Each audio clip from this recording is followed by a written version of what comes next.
This video, I'm going to be explaining to you how to start calisthenics. This is my first YouTube video I've made in a while, and this style video, I'm just going to be yapping about how to start calisthenics and just the things that I've learned and the things I found helpful through helping other people and from seeing other people's progress and my own. So before we get into it, let's just get into it. So first, we're going to go through the recommended equipment that you might need. So a lot of people talk about, oh, you don't need equipment for calisthenics, da da da da da. You could do it with your own body weight. That's true to an extent. Like push-ups, you could do with no equipment. Pull-ups, I mean, you kind of need equipment. You need something to pull on. But for the most part, there's at least a few pieces of equipment that are going to be really helpful, especially if you're first getting started. So let's go through those. I'm going to rate these in order of importance. So first is going to be resistance bands. These are basically something you could get them off like Amazon or just anywhere online. They're basically called pull-up bands, but you don't have to do just pull-ups with them. But it is helpful to work towards your first pull-up. These are going to be helpful, like I just said, to work towards your first pull-up to make the exercise easier. But they can also make things harder, right? You could put it around your back when you're doing push-ups to give you something more to push against, making it a little bit more difficult. You can use it to stretch your things like your rotator cuff or warm up your rotator cuff. You could use them to warm up your elbows too. You can use them to just really warm up your joints. That's another big thing. And I've also found them helpful to make exercises easier, like the pull-up, like I said, as an example. But also things like the dip, right? You could put it around your knees, and then you just simply over time, you make the band thinner to get closer to doing it with no band. So I'd highly, highly recommend this. This is amazing. It can help with stretching too. Like if you're stretching your hamstrings, you could use it for certain exercises there as well. This is great. I'd highly recommend everyone get this if you're first starting out in calisthenics. The next thing is a pull-up bar. We all know pull-ups are super important in calisthenics. It's like the foundational pulling movement that you want to be doing. There's obviously exercises that you can do to work towards it, but the pull-up bar, you can get one that you can put onto your door frame that you could hang from and do pull-ups. You could do one of those ones where another one of those door frame ones where it's just a straight bar that's like, it just sticks to each side. I'm not sure exactly what that's called, but just get one that you could put up at home, or if you have access to a gym, you don't really need to get this. But just in general, this is great for obviously pull-ups. Eventually, if you want to start learning front levers, stuff like that, I mean, actually might be better on the next thing. But I'd highly, highly recommend this if you don't have access to a gym, because eventually you could start putting weight on your pull-ups. It's great. So get onto that. Next thing is going to be dip bars. Like I just mentioned earlier, if you're eventually want to learn the front lever, this is going to be a great thing to use, because you can get into the front lever position without pulling down. But that's for another video. That skill is a little bit more advanced. Dips or dip bars are great to do. Obviously dips, where basically you're working your chest, shoulders, and triceps, which you can also combine with the resistance bands like I mentioned earlier to make the exercise easier, and then use thinner bands over time to make it harder until you can do just dips with just the dip bars. These are usually, you can get them off like Amazon, and they're very useful. They're good for also doing rowing movements too, for your back, for your horizontal pulling, where you like kind of get under the bar and you pull your chest towards the bar. So very versatile here. Wrist wraps, I'd say this is kind of optional. I'd only highly recommend this if you have wrist pain, if you're working towards things like handstands, or you're doing a lot of your exercises on the floor with your hands like this. So I'd hop on this, because what it could do is it could hold your joint more steady, and so that it can reduce your pain if you do experience that. But if you're getting crazy pain, it's probably because you're doing too much volume, or your wrists aren't strong enough, or you haven't stretched them enough or warmed them up enough. So I'd use these just as an extra, cherry on top. Like if you had a milkshake and you put a cherry on top. The wrist wraps are the cherry, and you warming up and doing all the proper things to strengthen your wrist, that's the milkshake. Okay, and the next thing is parallettes, P-bars. These are basically like the wooden handles you see people using. You've probably seen them on social media. I have them with me here. They're basically these. I just happen to have these right next to me for the video. But there are these. You can hold your wrist in a neutral position where if you're balancing, if you want to do a handstand like this, or you could just do push-ups and basic pushing movements on it. It's great, and it's really good to increase the range of motion, to make something harder, and to simply make it easier on your wrist. You're probably not going to get wrist pain if you use these. It's way more comfortable. So invest in these if that's something that's interesting to you. And lastly is going to be a weight belt. Now, the reason why I didn't put this as super important is because if you're watching this and you're just getting into calisthenics, you might not be that strong, or maybe you're already pretty strong because you came from the gym and pull-ups might be already too easy for you. Whatever the case, having a weight belt is super important because you can add a weight to the exercise that you're doing. So you could add a weight to doing pull-ups. You can add a weight to doing dips. I say this is way more comfortable than a weight vest because you can progressively overload this a lot. You could add tons of weight. It's so scalable. So I'd highly recommend this. And try to get one that's pretty strong too if you eventually start to use pretty heavy weights. So invest in a quality one here. And then the next thing is going to be, I think I might have accidentally repeated this, resistance band, pull-up bar. Okay, yeah, forget that. We're moving on. Next. I made a mistake there in the presentation, but we're all good. Next is going to be the foundational exercises, set and rep counts, and how to progress. So getting into that, you have your push-ups, pull-ups, dips, bodyweight rows, bodyweight squats. So these are the key foundational exercises you want to progress in so that eventually, if you want to work towards skills, it'll make it easier for you because you have that base ready. Now, I'm just a personal anecdote. I thought I was too strong for some of these, and so I skipped some of them. But little did I know that was a mistake, and that was my ego getting in the way of what could have been me doing things right. And I was doing things wrong when I first started because my ego was too high, because I thought I was better than some of these exercises. I thought I could just skip some of these, and just to let you know, later on it kind of bit me in the butt by kind of skipping some of these. I did some, but not all of them as much as I should have. So get on these. You can research some of the progressions that you could do. I know some people push-ups might be too hard. You might be not unable to even do one. Other people might already be able to do push-ups and they're fairly comfortable with them. If you think you're really good at push-ups, just make sure that when you go back to doing the foundations that you do it with good form. I'm talking full range of motion. You're not spamming and using the stretch reflex and doing, crazy endurance reps. Try to get quality reps of all these exercises, and then pick regressions, which are easier exercises or variations, or variations that are harder based on your strength level. So if an easier variation of push-up can be a knee push-up or a push-up with your hands elevated. Harder variation can be push-up with your shoulders past your wrist, called a pseudo planche push-up. That's actually pretty hard. I wouldn't really recommend that if you're not pretty strong. Or pike push-ups, I start recommending you work towards that as well. It's going to be really good for your shoulders. Next is going to be pull-ups. You can use things like rows down here to progress towards pull-ups. Pull-ups are your vertical pulling, where you're pulling up and down. Rows are your horizontal pulling, where you're pulling in a horizontal manner. And push-ups from earlier is a horizontal push. So you want to make sure that you can do your rows and your pull-ups, or if you can't do pull-ups, you use rowing variations, which could be done on the dip bars like I mentioned earlier, to eventually progress to doing pull-ups. Or you can just do rowing variations at the gym. Or you can do lat pull down. You can use some gym exercises as well, which I think a lot of people sleep on, but the gym exercises do help with these as well.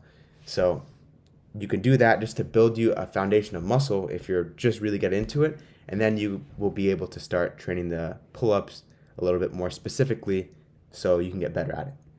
The way I got really good at pull-ups is I just did a lot of them for a long period of time. I didn't really do much lat pull downs, although I could have, which would have been helpful just to build a little more size at the end of the workout, but that's what I recommend. And then you have dips. Dips is great to work your chest, shoulders, and your triceps, so I would get onto these as well. You can use easier variations. You could do bench dips where you put your arms kind of behind you and you do dips there to kind of build up your strength. while also doing your push-ups and even some isolation exercises at the gym to just build up your chest, shoulders, and triceps if you're pretty weak. And eventually the dips will come alongside the banded progressions with the band around your knee or around your feet when you're doing the dips to make it easier. And lastly is bodyweight squats. I'm sure most people can already do these because we walk around every day. So you probably have, legs that you could probably squat your own body weight. So these should be too hard to get.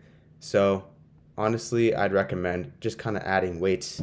I would just kind of use weights eventually. You can do barbell squats, goblet squats with a dumbbell, but just as a base, having that is pretty important. The one thing I would recommend is to work towards something called an Asian squat, which is where you squat all the way to the bottom, where you're like kind of sitting down, where your booty is almost touching the ground, where your butt's almost touching the ground. That is going to be helpful just for everyday life mobility, and is a good way to eventually start working towards a pistol squat, where you're doing a single leg squat. Those are the same exercises: pistol squat, single leg squat. And like I said, easier or harder progressions as needed based on your skill level. And next is the set and rep counts. So I'd recommend mixing low and high rep counts in the 3 to 15-ish rep range.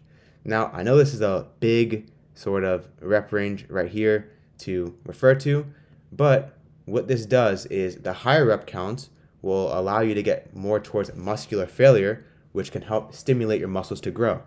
The lower rep counts will help you build strength. Especially for pull-ups, if you're working towards pull-ups, I'd work in a low rep range because you want to build strength. But you could cycle between these different rep ranges so you can get some benefits of building muscle and some benefits of building strength. Strength meaning your force output, a strong force output at once. You also want to understand where you're at to determine if you're going to do strength or hypertrophy. Hypertrophy meaning muscle building. So muscle building training.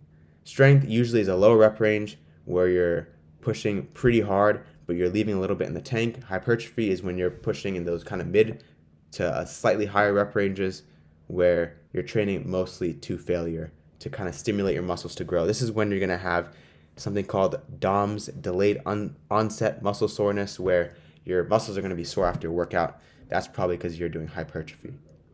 Strength, usually your nervous system might be pretty tired after your workout because you're exploding with a ton of energy at once. And for pull-ups, like I mentioned earlier, I'd highlight this. I would use mostly lower rep ranges to really build up your strength. So keep that in mind. The next thing is, how do we progress? Like, how do we progress these things? What I want you to do is to keep it simple. Don't overcomplicate it. You don't need all these methods.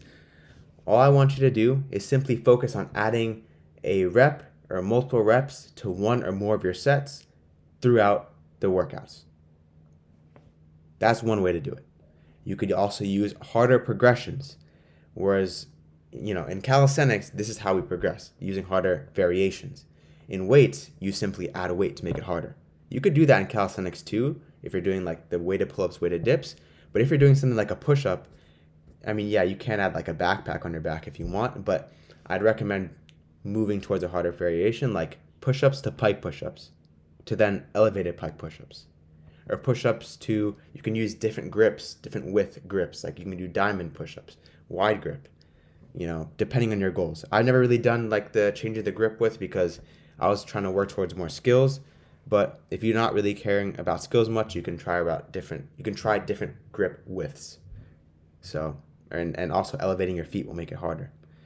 Also, you could play with the tempo. I can't even speak. Tempo. Slower TUT.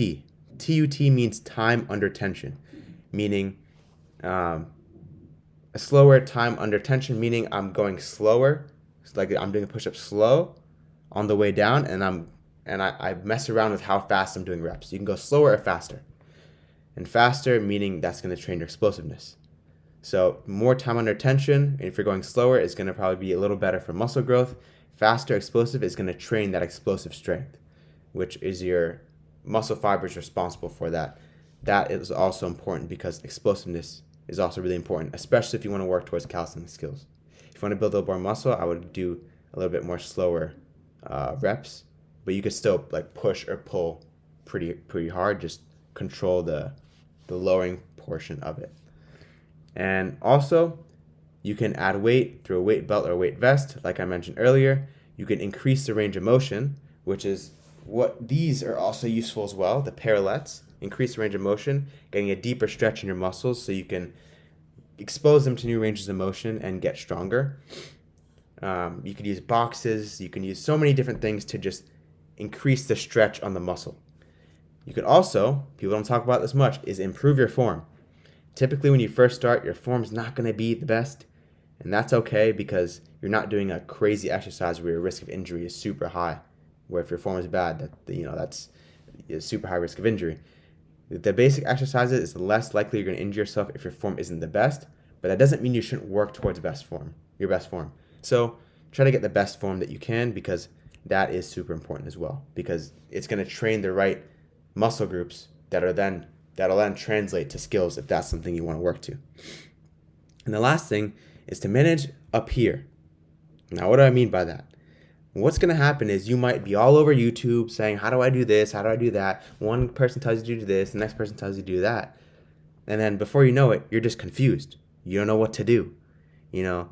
One person says they got this skill or they got this exercise better by doing this. Other person, you might be all over the place. You might try to do a skill, you might try to do an exercise, and you look back at your form and you're like, that form wasn't even good. Or you might try to, work towards a skill and you keep messing it up, right? At the end of the day, a lot of calisthenics is, to a degree, trial and error. There are good ways to go about getting something, but there's not one perfect way that works perfectly for everyone.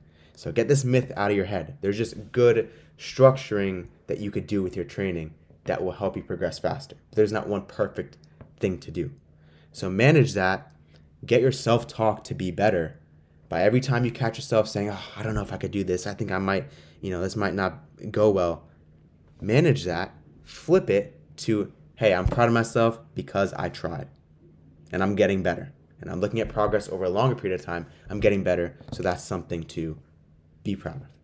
Because this is not a sprint. This is a marathon.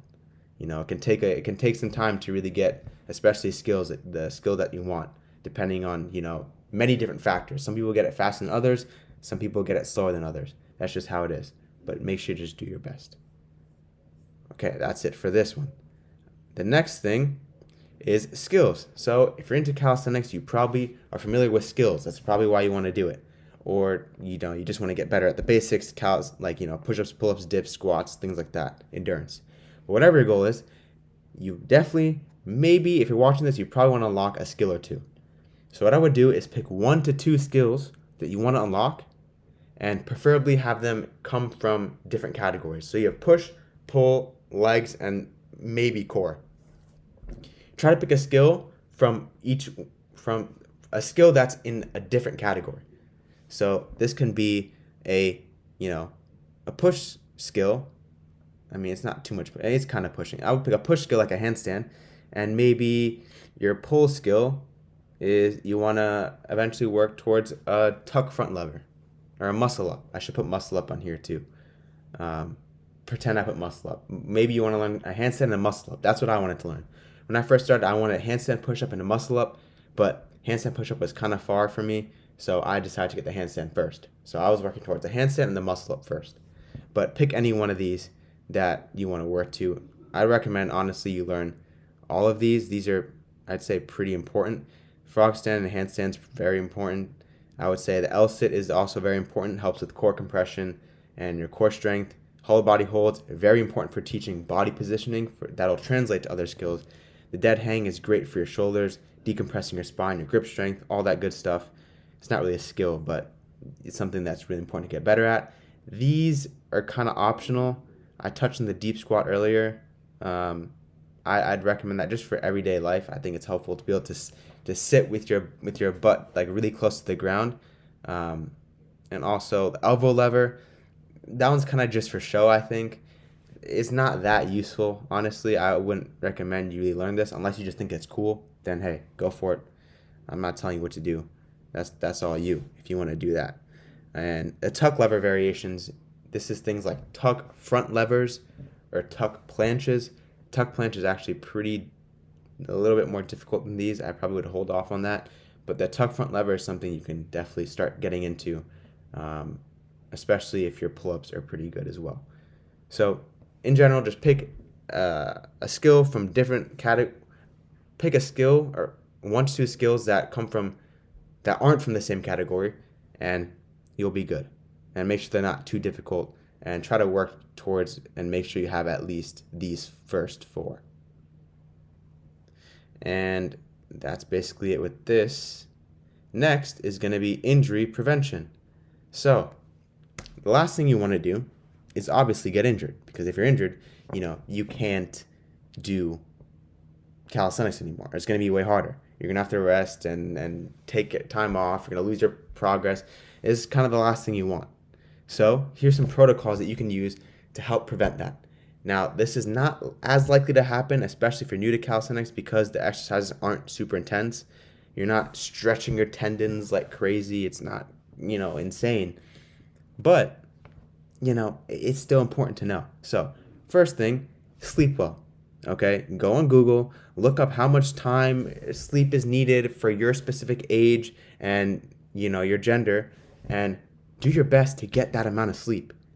So for me, I'm pretty sure it's 7 to 9 hours. I try to get at least 7 to 8 per night. This is just important for overall health, and this is super important to help make sure that your training is good. If you have bad trainings, you're gonna get annoyed. You're gonna get frustrated. When you get frustrated, you're gonna want to quit. And then you're just not gonna like it. You're gonna hate it, and then it's just a whole spiral effect. Everything is connected. So make sure you dial that in point. If you need me to make some videos about how to get this dialed in, I'd be happy to do that. Just let me know. The next thing is a warm up. This is what's gonna help get blood flowing to your muscles, or just get blood flowing throughout your body, so that you're less likely to injure yourself, and that you're more likely to perform better when the blood is flowing throughout your body. So warming up, things like your rotator cuff, your shoulders, your elbows, your hamstrings, your scapula, which is kind of like your shoulder blades, things like that. There's many more. Warming them up is key. It'll also help prevent frustration, because you'll be more likely to perform well on your working sets if you're all warmed up. Pretty straightforward. Next thing is to make sure your diet is pretty good, or whatever you're eating is pretty good. It doesn't have to be perfect, right? But anywhere from 80 to 100% clean, and 0 to 20% whatever is what I'd kind of recommend. You have to find what works for you. When I meant to say 90-10 rule. But basically what I'm saying is 80 to 100% foods. Try to have that be whole foods, nutrient dense, going to give your body the things that it needs to perform at its best, and then 0 to 20% kind of whatever you want. I personally follow 95-5-ish, and that's what I can sustain, and that's what works for me. I've tried 100-0, totally clean, no, bad food, and that wasn't that sustainable for me, and it wasn't good for the mental either, so I kind of dialed it to 95-5. That's kind of what works for me, maybe 90-10, 95-5. You could do 80-20 if that works for you. Just find a thing that works for you, and find a percentage that works for you, and stick to that, and that will help you with your training. You want to make sure you eat the right amount, so make sure you're in a surplus if you're trying to gain weight and put on muscle, and make sure you're in a calorie deficit if you're trying to lose weight, and make that your goal as well. And let me know if you want me to make more videos about that as well. Next thing is to avoid pushing your limits too often. It's tempting. You see these things on social media, you're like, oh, I'm excited, I want to get into this. And then before you know it, you're trying it over and over, and you keep failing, and you stop because you hurt your wrist, or you hyperextended something, or you tweaked your shoulder, whatever it is. Don't do this too often unless you're prepared to do it or you plan to do it. You could do it sometimes. I'm not gonna lie. I've done it a few times. Okay, you caught me. I've done it a few times, but I don't do this often. I do this every now and then, pushing past what I planned to do. When I say pushing limits, I mean you have your plan, and you're doing something harder than your plan. You're going off your plan to try something harder for fun. So you could do this. Just don't make it a habit to do it too often. That's the thing, because this could also increase your chance of injury, because you're doing something that your body isn't used to, or you're putting your body in extreme ranges of motion that it's not prepared to do just yet. But you can get there, but just take it step by step, So yeah, that's what I'm saying. Relax the ego. I'm saying this because I had a big ego when I first started thinking, I was stronger. I don't have to do this. Push-ups, they're too easy. Pike push-ups, they're too easy. I don't need to get better at them. And then what do you know? 2 years later, I had to take a step back and redo these things and get better at them because, I skipped them like an idiot. So don't be like how I was. And lastly, listen to your body, listen to your intuition. If you're in your warm-ups and something feels off, you don't have to force yourself to then do the working set if it feels off. This whole idea of, I gotta push hard 1,000%, 100% of the time. I'm not with that anymore. I used to, I'm not with that. Listen to your body, push yourself, but don't push it to the point where you're gonna injure yourself, right? And conquer your mind. And the last thing we're going to talk about is workout splits. So my goal is also to help you create your own workout plan and help you become your own coach. So here are some of the workout splits that you can model off of so that you can, have a plan for when you go into your workouts. First is going to be a full body split, which can be done 3 to 4 times a week. What does this mean? This means you're training a push exercise or skill, a pull exercise or skill, a leg exercise or skill, and a core exercise or skill. Those 4 categories, you pick at least one for each one of those 4 categories, and you do that 3 to 4 times a week. So you could do 3 to 4 sets of a push thing, 3 to 4 sets of a pull thing, 3 to 4 sets of a leg thing, and if you don't care about core as much, maybe like 2 to 3 sets of a core thing. Or if you're focusing more on push, you can make push 4 and then pull 3 and then legs 3, core 2. When I say those numbers, I mean sets. So you can kind of play around with it a bit, but the whole idea is that you're training major muscle groups, mostly compound movements for your whole body 3 to 4 times a week. This is going to be great for people who don't have much time and who only want to train like 3 days a week and kind of want to get the most progress from that. So I'd recommend this just to people who are really short on time, or if you're just trying to master the basics and get time in as a beginner or volume in as a beginner. Actually, it's not the best for volume because it's not that many times a week, but it's best for those who have a short amount of time. That's the main thing I have to say.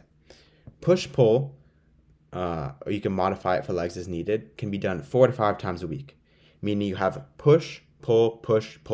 That could be 4 times. Or 5 times. Maybe you have push, pull, legs, push, pull. That's 5. You could pick any one of those 2 depending do you want to train legs? You could train legs, but just know it could have a negative impact on your skills. But it has a positive impact for like hormones and stuff. So, there's pros and cons, so you got to pick what it is that you want. I personally like training legs every now and then just because I like to keep a proportional physique, and I'm willing to sacrifice my skills a little bit to do that because, that's for me personally. But if you don't want to train legs, you don't technically have to, but I'd recommend at least doing it just a little bit, at least a little bit. And with this is also good where you can kind of put your skills in. So usually you want to front load your skills. So if you're training for a skill, put that at the front of your routine. So if you're doing on the push day of this split, maybe you could put your frog stands and handstand work at the start of it, or things like that. The full body thing, you can also do that as well. Just make sure you put the skill stuff at the start of the routine. Got me? Start of the routine. That's really important. You do not want to be doing skill work at the end of your routine. This is horrible because you're not fresh. You want to be fresh for skills. Skills takes focus. You got to be locked in. Okay? So don't put skills at the end of your routine. Put it at the start. Whereas, the exercises and if you're adding in some weights, those are more simple. Those could be put at the end when you're a little more tired or fatigued from the skills. And lastly is upper lower. I personally don't really like this one as much because, if you're doing calisthenics, chances are you don't want to train lower body like 2 times a week and have only 2 for upper. if you're watching this, you're probably into calisthenics, so you probably don't want to do this as much, but it's still an option.